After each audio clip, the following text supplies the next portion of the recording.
Welcome back to another episode of A Warrior Spirit, the show where the inner warriors shine in their light. Presented by Praxis 33, the company that aligns your thoughts, goals, and actions to create your best life. I'm your host, Daryl Snow. Have you ever been disillusioned with Western medicine? Have you ever felt that there has to be a better way to treat your body? Today, we're speaking with Jodi Anne Law, and Jodi is a highly trained, certified energy medicine practitioner and an energy healer. She's a senior cardiac nurse and provides a holistic approach to activate the body's energy systems to heal itself. Burnt out, she left traditional healthcare to follow her passion for holistic healing. Now she empowers those in emotional and physical pain to take control of their health, understand their bodies, and connect with their intuition. Jodi, I welcome you to the show. Hi, Daryl. Thank you very much. Nice to be here. You'd think with that intro that I've never done this before. That was clicking around where it's early here. Where you're in the UK. Where are you at? Yes, yeah, I'm in Manchester, so we're 4:00 in the afternoon. Yeah, so you've had a full day to wake up. Yeah, yeah, slowing down now. So be nice. Did you grow up in the UK, or where did you grow up? No, I grew up in Australia. I've been here nearly 6 years now. Yes. So, what was it like being a young girl in Australia? Well, I guess whether I'm biased or not, it was pretty free, to be honest. I'm a country girl. So Perth is the most isolated city in the world in Western Australia, and I grew up 5.5 hours drive south of there. So if you keep going, you'd hit the Antarctica sort of thing. So even now the town still has 16,000 people in the Shire as well as the town. So it's not a big place, Wow. but it's a port. It's on the coast. So, Tourism is the thing. so when you say free, what does that mean to you? Lots of space, and even though south it's a milder climate than what you usually associate with Australia, you could still swim all year round, and we were a kilometre away from the beach, so I just used to ride my bike down. I was a surf lifesaver in my teenage years, a bit like Baywatch, but I'm a pretty flat-chested, so not quite the same. But we had the red bathers, and I was obsessed with that for a long time. So it was just the ease of getting around, and I guess playing as a kid. We had a 3/4 acre block, and that wasn't unusual. And that we were considered town folk. Um, Wow. yeah, exactly. And I mean, if you're rural and you're on a farm, our next door neighbours had a farm, and even though we didn't have one ourselves, you'd go out to them because a lot of people around the district did have. Yeah. Yeah, S- and my father actually owned the commercial laundry down there, so we used to go to all the hotels and collect all the dirty laundry, and that was what we did in the town on our Saturday morning. It was So funny how looking does back. someone go from pretending to be on Baywatch to being a nurse, because you were a cardiac nurse for a long time.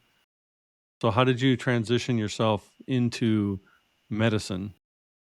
Yeah, that's a really good question. I suppose through my teenage years, I ended up at my high school years. I ended up in Perth, in the city.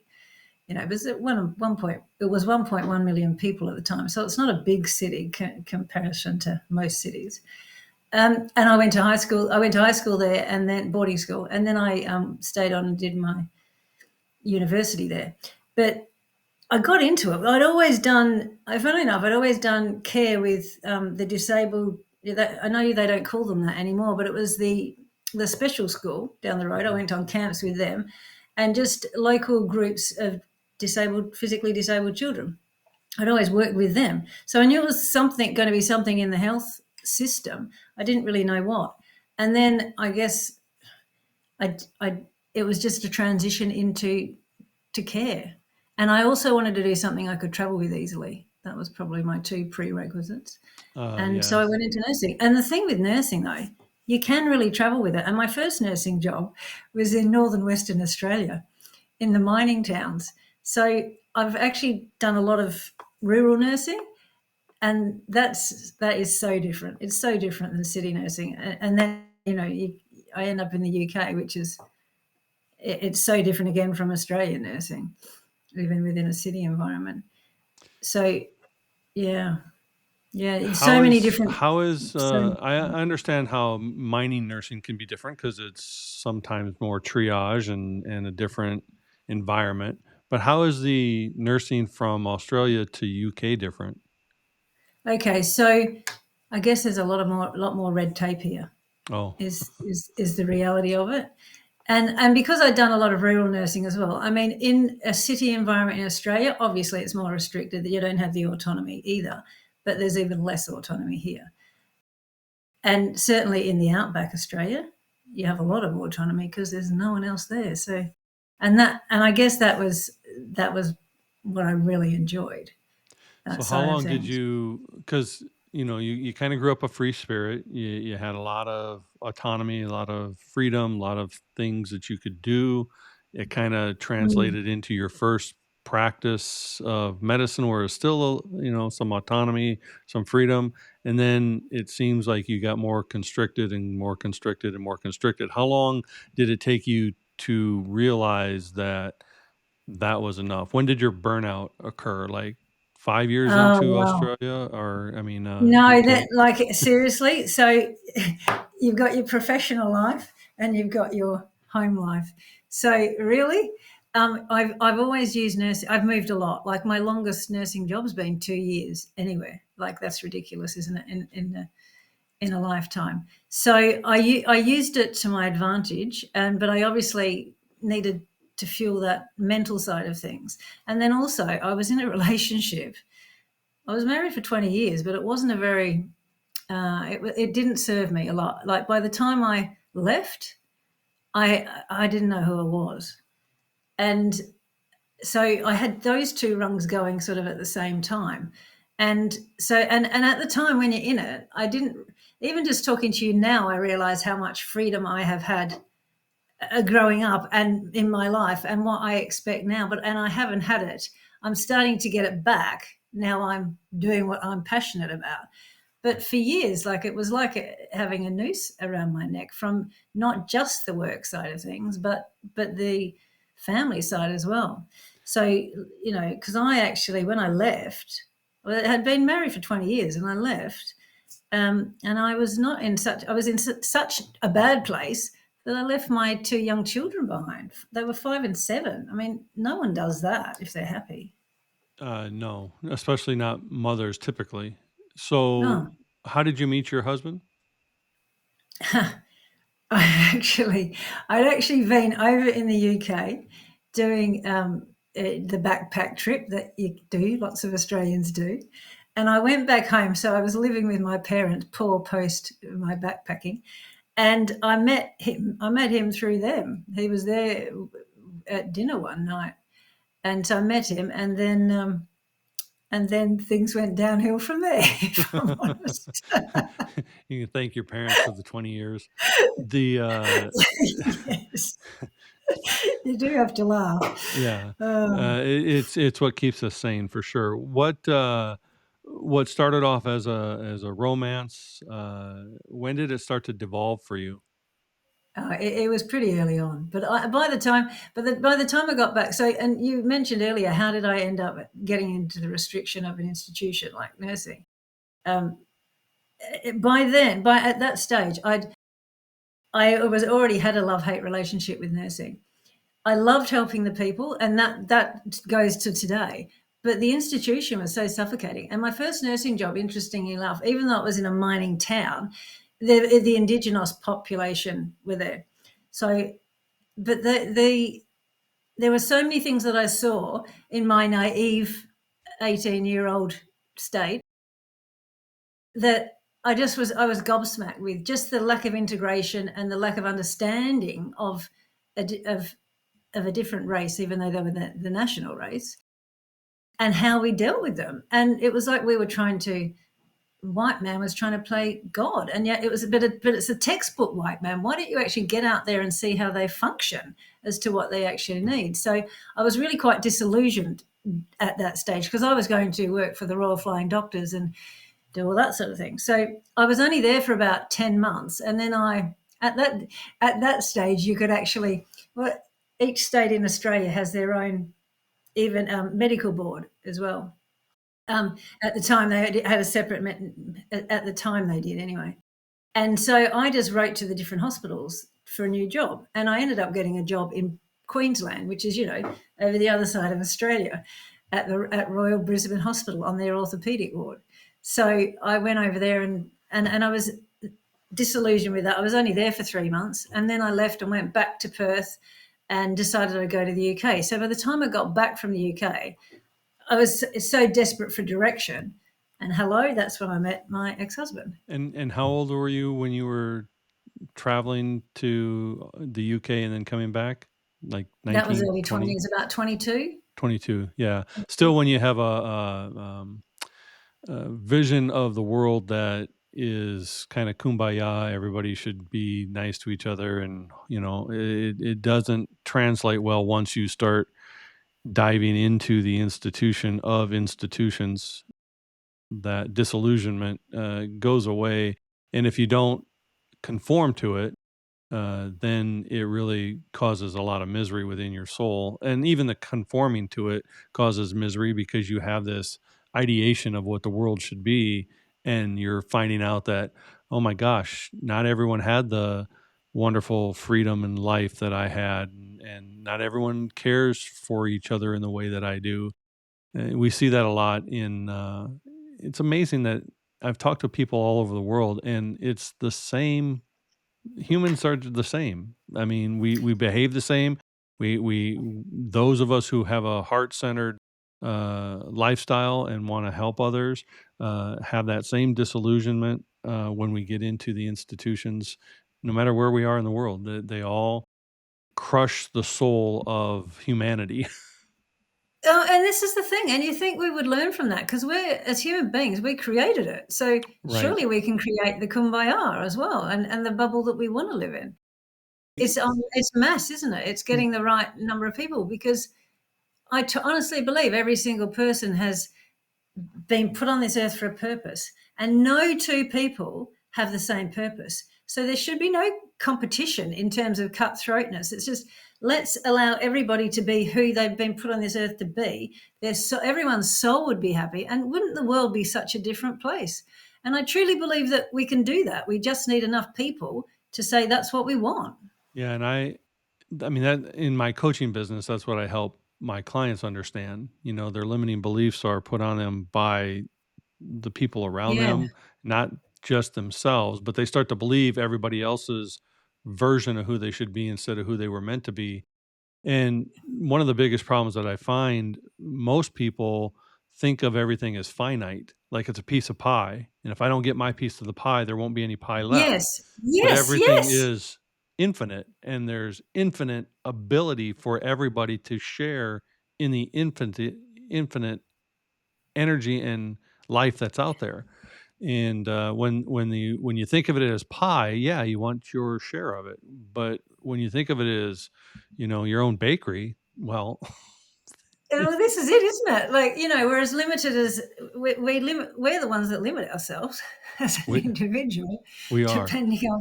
depends on all sorts of things, of course, but we totally are. I mean, the more open we are and heart-centered we are, life is unlimited. And I absolutely 100%.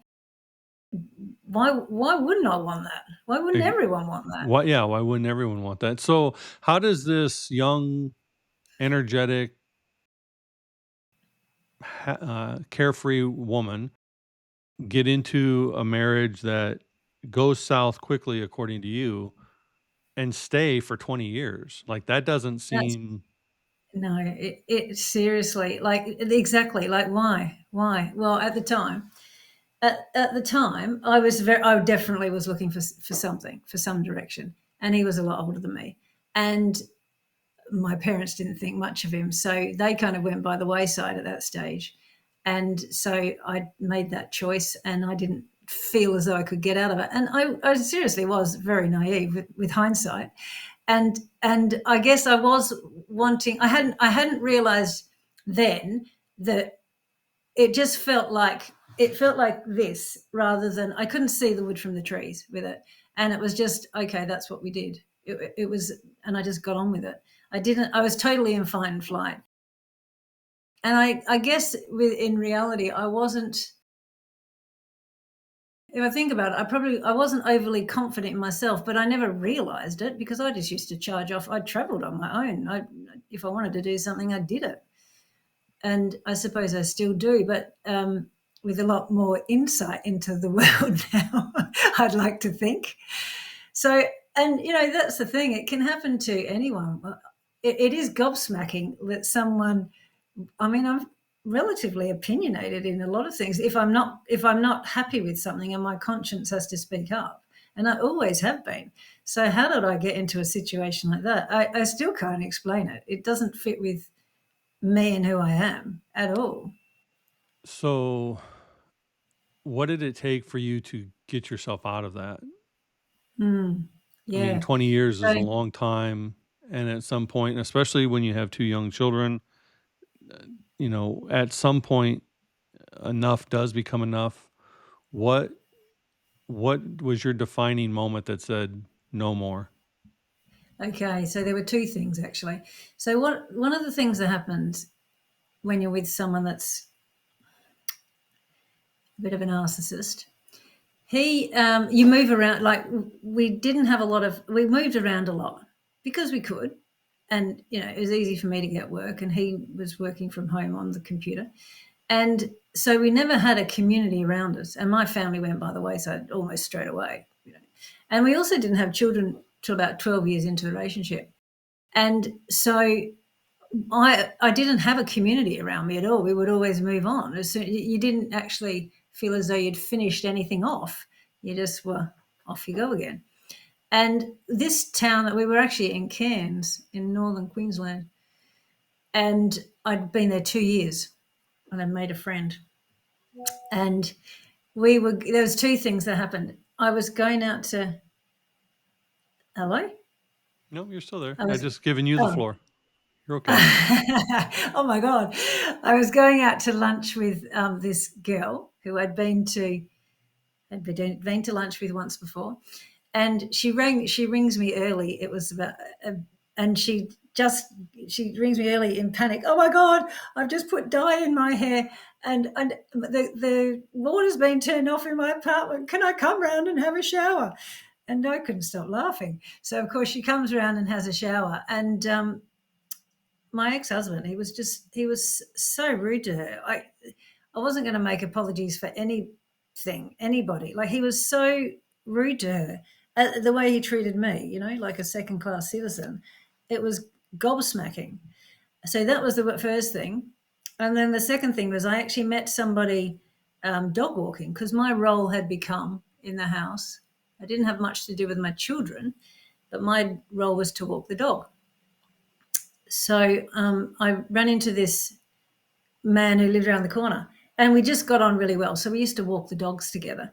And the fact that I'd actually met somebody who I got on with and treated me like a human being, it was two things that happened within the short space of time, that I thought, I have to get out, because I actually laughed again, and normal things that I hadn't done in such a long time. And so I kind of packed my bag and left. And that friend I stayed with for a couple of weeks before I got a place. And I literally had one day when because in the relationship as well. So I'd go off to work, he'd be Mr. Mum, and they had their little routine. So even when I was off, because, we were doing 12-hour shifts in intensive care, even when I was off, they had their routine. And I was often really tired as well. So I wasn't involved in the family life normally anyway. So they just got on with things. And so I figured that, like, there was nothing to lose. It wasn't like I was involved with my children anyway. And so they went out to do part of their routine one day, and I packed my suitcase, and I had a couple of canvases because I paint as well. And I walked down the stairs and got picked up and left. It was horrendous. Even looking back now, it's like, oh my God, that feeling in your heart. Yeah, and it takes a lot of courage. It's funny though, you spent a lot of your lifetime under this suppression, And it Mm, took seeing how he treated someone else mm, for you to mm, decide, well, I don't want that for myself either. That's mm. kind of an interesting way to wake up to what nightmare you were living in. So how did you transition yourself into the holistic life and the Well, energy, yeah, well, that field? happened around then. So I went down the traditional route, as you do, because that's what we know. So I saw a psychologist and took antidepressants.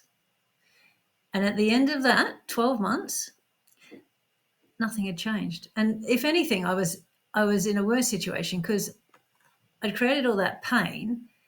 And what the hell? Why did I do that when I'm probably worse off? 12 months on, I'm feeling no better. So fortunately, I had not long started yoga.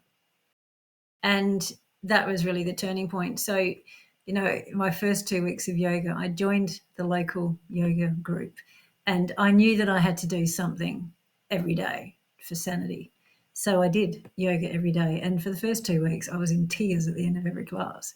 So I figured there's got to be something in this. Don't know what it is. And then it wasn't long after that I did a teacher training in yoga, and I actually moved to the country as well. So I had more space and time because it's not as expensive to live to spend on me. So and the teacher training course was around. It was really mindfulness based. So it was amazing, actually, if I'm honest. One weekend a month for 12 months, and it was one of these women who had been doing yoga for the 40 years. So she was a true yogi, and this eccentric woman who just it was perfect. She that mentor, and the environment she created and the women that she attracted.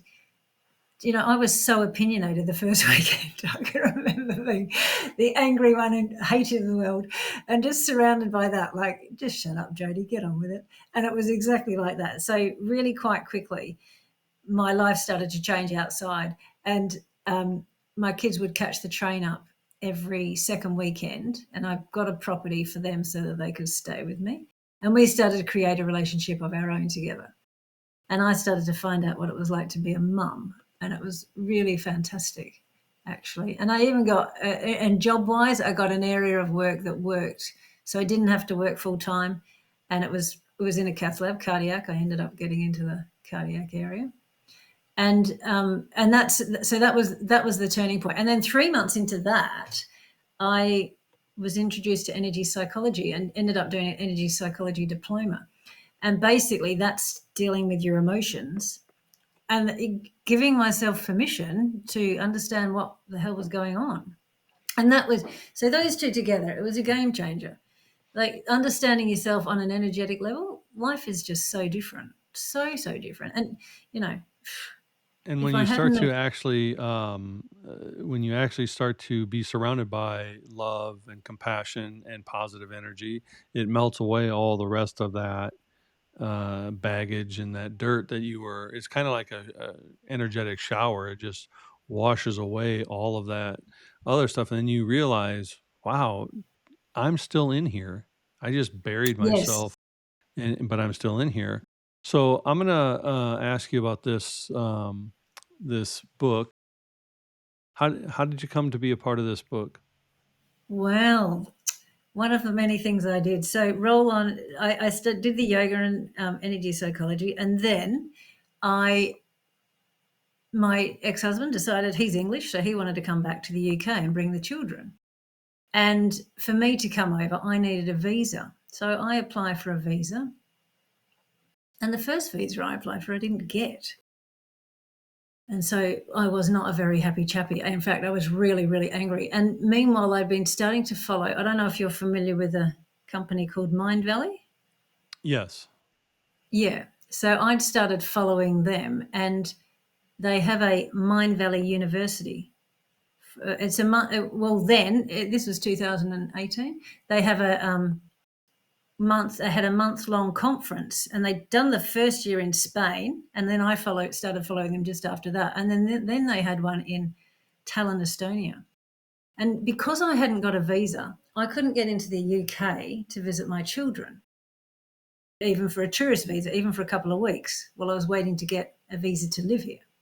So, very annoyed, I quit my job, knowing that I could pick up work there when I got back. And I bought a ticket to Tallinn, Estonia for a month with Mind Valley University. And my daughter flew over from the UK and she came and spent the month with me. And I met a lady called JB Owen. I met her on a train on our way to Mind Valley. They were living just around the corner from us there. And that's how I was asked to write for Ignite Your Parenting. But we had honestly, it was the most amazing month, because within that group of, I think there was about 800 people, but within that group you found your tribe. And it was such a nurturing environment. All these women that I met with teenagers, and they're all not looking for an institutional way of life. So it was so enriching and holistic. And we had the most amazing time together, getting to know my daughter, because I hadn't spent much time with her, and also being nurtured by this group of women. Oh, it was amazing. So that's how I got to write that chapter in the book. But also, like, I'd heard about her starting this Ignite series, and I had not when I actually arrived here. I wrote it after when I just arrived in the UK. And I went down to the park and I had all this stuff in my head, and I must have written it in about 3 hours. And that was more or less the chapter that came out. So it was clearly ready to be written and put in the book. Yeah, And now to you have a, explain my a whole. website, then you have an offer that helps people as well. What is your website about, and what do you offer on there? Yeah, there's a few things. So um, I do one-on-one work with people. So I've got a 12-week program, Radiant Health, harnessing the power to heal yourself. So it's about well, as you introduced, in empowering people in emotional and physical pain. So it's about understanding yourself internally, and we go through that whole process of awareness, what is going on, and then it takes you onto, and where would you like to be, and let's create that vision and head towards that. But until you have that awareness, how do you change things? So a lot. It's actually my journey. It's all the shortcuts from my journey to, that got me to this point now. And I've got some free things on the website as well. So it sort of gives you that introduction of me and who I am, so you can get to know me a bit better. And I'm on Facebook and Instagram, and I've got a YouTube channel that does actually need a little bit more work, but there's some videos on there that'll help with energy medicine. So for me, it's very much about making it practical for people so that they can use it on an everyday basis. Because when people go to any energy healer, you come for a session, and at the end of it, you feel amazing. But how do you maintain that amazing feeling? It's learning how to do that when you're not in front of your healer, because we've all got it within us, but it's knowing that it's there. And also, because we can't see energy, how do we get a handle on it? It's that. And there's a lot of ways to do it, and everybody is different. So it's very much tuning into you as an individual and how that's going to benefit you, and where you need help, because there is just no one is the same.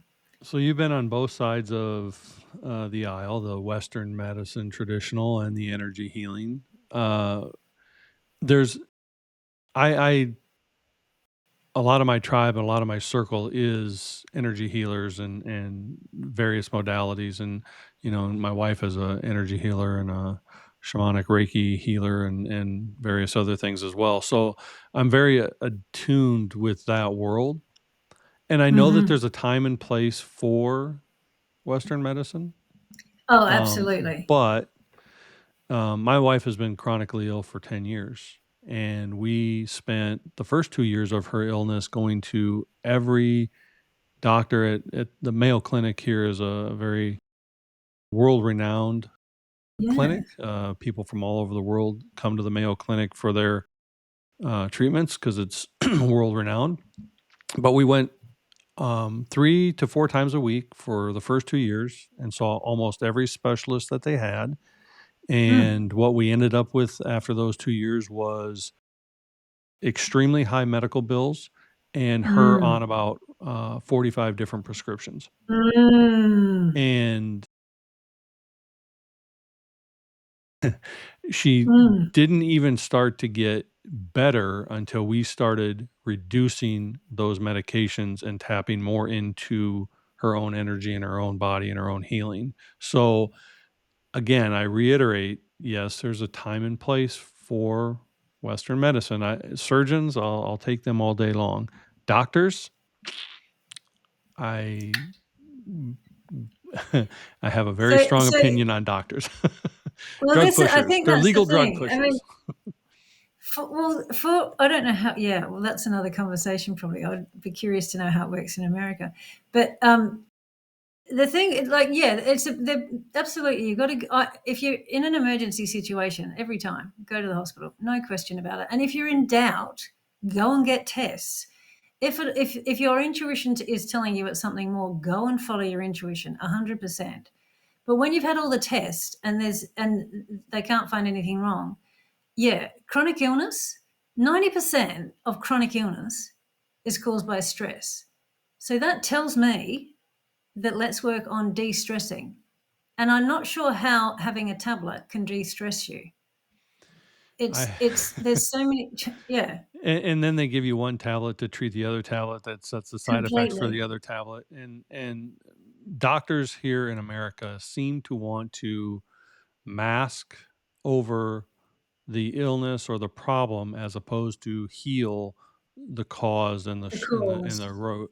My wife had breast implant illness. She was poisoned by her Oh, implants. yeah. She had heavy metal toxicity. At one point, she had arsenic poisoning and almost died from. And none of these pills are going to fix that. Getting No, the and it's stuff out of it's your it's body it's a is what. toxin, Yeah. and this is the thing. And so, in the place that my last workplace, that happened often as well. People having to come in to get the best breast implants removed because they were Hmm. toxic to their body. Now, why are they even allowing that to happen? Yeah. People would It's a be bit like very much food in the amazed. supermarket.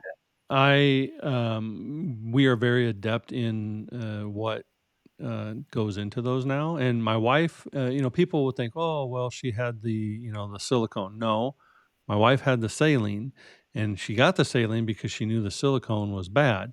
And when we got her explanted, one of the things we found out is that every single implant is encased in silicone. So it doesn't matter that you have saline. It is encased in the silicone. And we have a laundry list of metals and heavy metals. And I mean, they have acetone, they have plutonium, they have aluminum, they have titanium, they have printer ink, they have kerosene, arsenic. Why do you need all this crap in your body to look nice and natural? It's, and look, if people want implants, great, go get them. But do it with the information of what you're actually getting, because you're No, not just completely. getting a saline sack. It's the conformed, it's the informed consent that's the thing. It is Absolutely. completely that with so many things. It's like with the heart, Well, it's actually not just the heart. It's with anything. People come in and we read off. We ask them questions. We ask them really practical questions. Now, the question that we ask, because a lot of the work in the cath lab is done under X-ray, well, all of it, and so we ask every single person between the ages of 12 and 55. Is there any, and every single person, is there any chance you're pregnant? Now, I'm sorry, but how you have to make a joke of that because the majority of people that are men that look like men are not pregnant. But we have to ask that question. But they don't ask what happened to you in the 12 months prior to you presenting with a heart problem. Right. Did you have any stress in your life? Because I can tell you now, 99.9% of them will actually have had stress in their life prior to presenting. Yeah. Just because you have a conversation with them, and that's what most of them say, but it's never asked. And when I was working in Melbourne, um, there's a condition for the heart it's called takasubo, and it gives you all the presentation of having a heart attack. They say it usually happens for women, and it's to do with grief. It's called the broken heart syndrome. So you think you're having a heart attack, so you get in there under X, and takasubo means squid in Japanese. And the X-ray, under X-ray, your heart, so the blood vessels are fine, they're getting the oxygen. So the pain is caused by not enough oxygen to the heart with a constriction. No constriction, but the heart looks like a squid. Around the atrium, which is the top of the heart, and the ventricles, there's like a constriction, like a squid. And they're not pumping synchronistically. So there's desynchronization, and the heart isn't getting the blood it needs, but because it looks like a squid. And so it should be a different form of treatment, because they're getting that sort of pain. But in a lot of cases, it's not. And they're not treated for grief afterwards. And you'll never forget the picture once you've seen it once. Yeah. It was really distinct. I chuckle at doctors now, because my wife has become her own healer. She's had to find the medical studies and the information to help herself get out of this. And, I challenge. I ask you, did she get involved in her healing Reiki after or before this happened to her? She got during. Yeah, so it started. So she was in ill health, and then she started her healing journey. Yeah. And but I challenge any CIA agent to find more information than my wife can, because she will dig until she finds. But in order to go to a doctor, they have to have these high reviews. And I remember we had to go to a gastro doctor here, and he had all these awards for being the best in the valley, and all these medical accolades and blah blah blah. And so we go, and we're sitting kind of behind him, and he's sitting at his desk, and he's reading down her chart, and I can see his side profile, so I can see the side of his face. She's sitting a little further back and can't.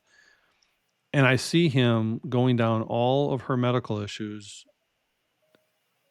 one by one, and his face just kind of gets more and more forlorn. And he turns to her and he says, "I can't help you. You need to find another doctor." And what I saw his face do is mentally say, "I can't put her in my little box, and I can't give her a pill that she hasn't already had, so I have no solutions. And you're supposed to be the best that we have." And so he would then, that would hurt his statistics, is what you're saying. Right. It would hurt his statistics. Right. So he will only deal with the people that are easy to care for. That's why statistics look so good. Yeah. Oh, that is just appalling. Yeah, and we had another doctor. She tried him, and he couldn't help. And so several years later, she went back to that practice to try a different doctor in that practice. And they said, because you weren't able to be helped by this other doctor, no other doctor in our practice can treat you. Oh, yeah. Wow. That's the kind of crap that we have here in America. Wow. Yeah. Wow. So how do you help people with their emotion and physical pain to take control of their health and understand their bodies better? Yeah, there's a lot that we can do, but it's working on tuning into you. So what are you thinking? What are you feeling? So and what do you believe? So a lot of the thing we can do is change the beliefs and tap into the emotion that comes with all that. So getting that connection with, this is what I'm thinking, this is what I'm feeling, because it's all energy. Everything is energy.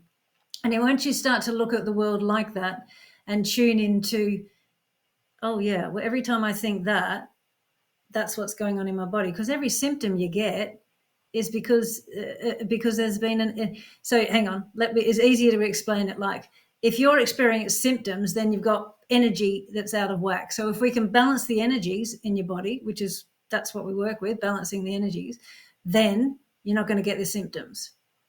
Yeah.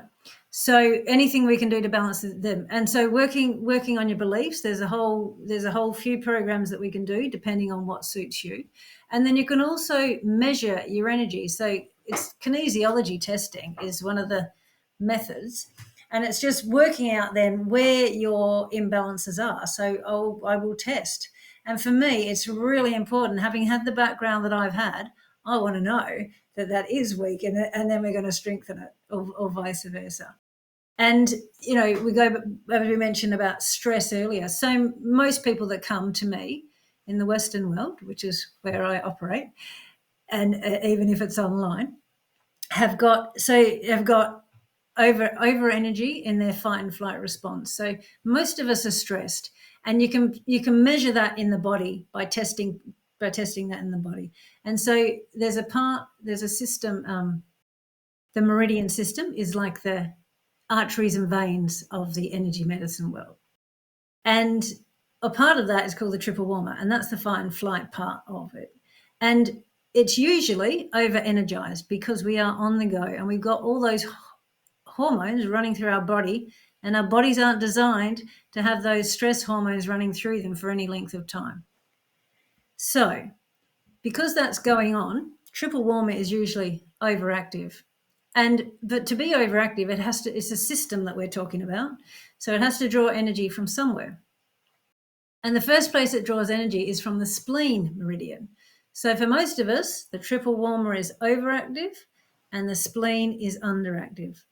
And so some really basic things we can do are calming the triple warmer, strengthening the spleen, and then connecting their balance so that they've got a good relationship as well.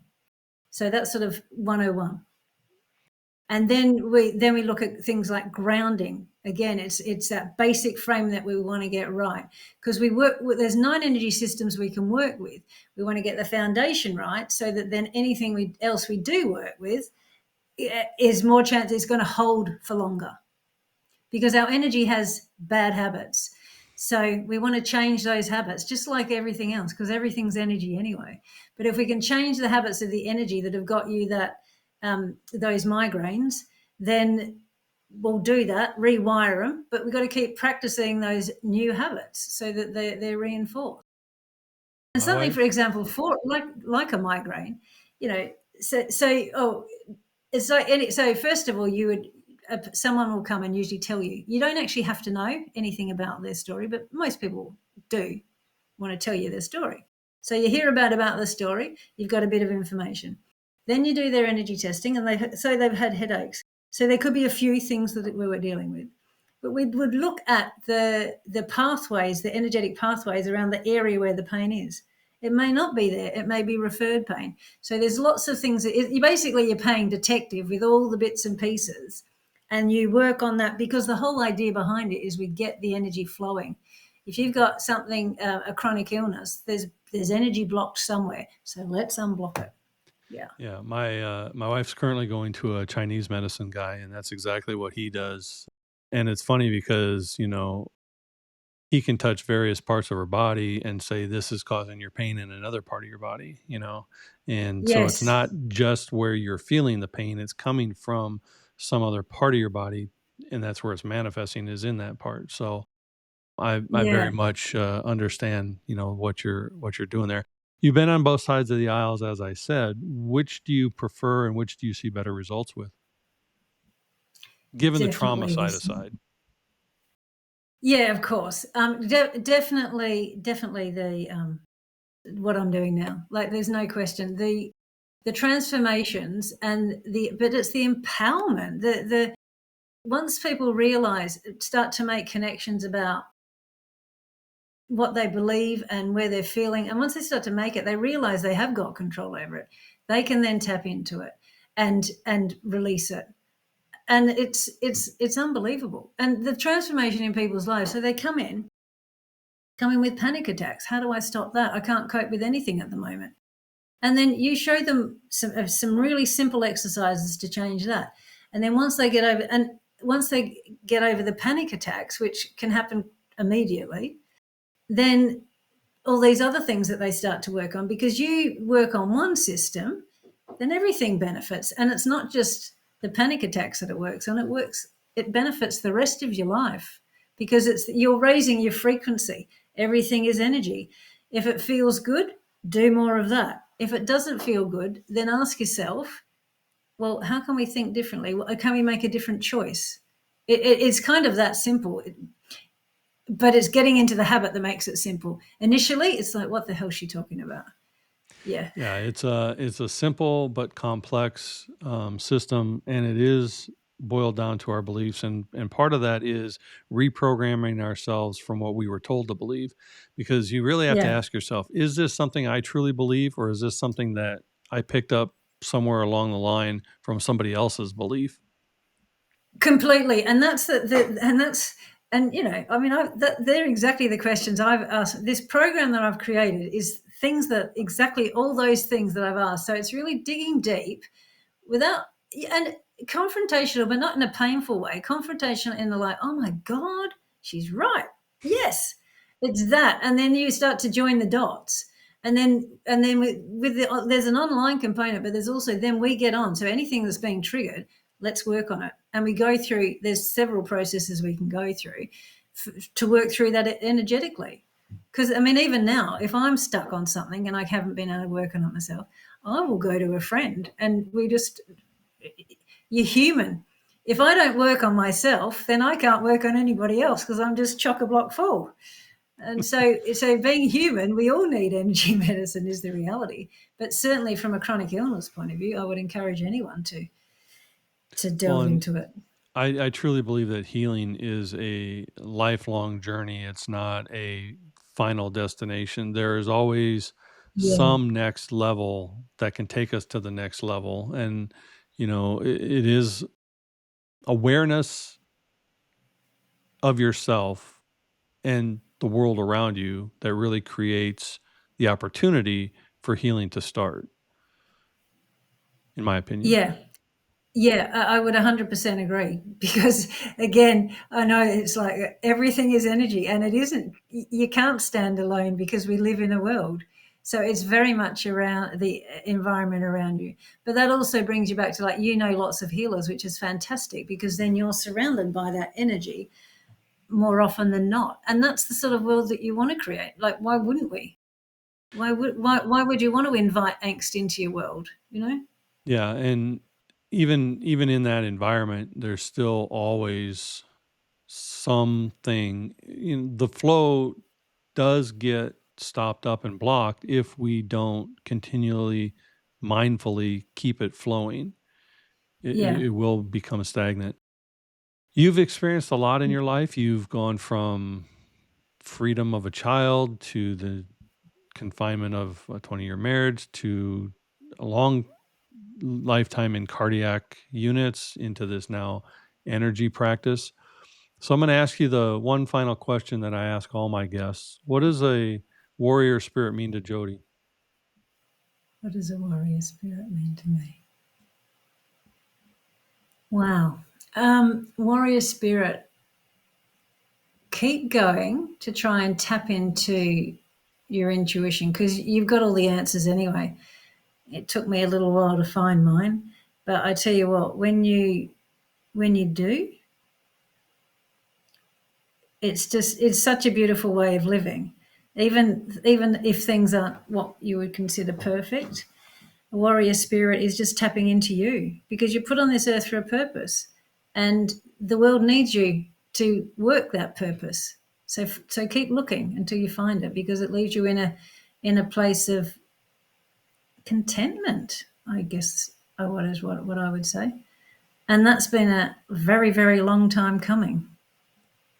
Well, I appreciate that you joined me today in our tribe, and I'm glad that you're out the other side and doing your life's purpose as well. It's funny how we can look back at the mess of our life and find out that the tapestry becomes our purpose in life. So, kudos to you for getting out that other side and helping so many others. And I just appreciate you joining me today on the show. Thanks, Daryl. I've really enjoyed it. And if you'd like to connect with Jodi, you can connect to her on her website, jodiannelaw.com, and all of her social media platforms, and take control of your health. And I want to thank you again for joining us on this edition of A Warrior Spirit. Be sure to like or subscribe so that you catch all the episodes, and have a beautiful, energy-centered day.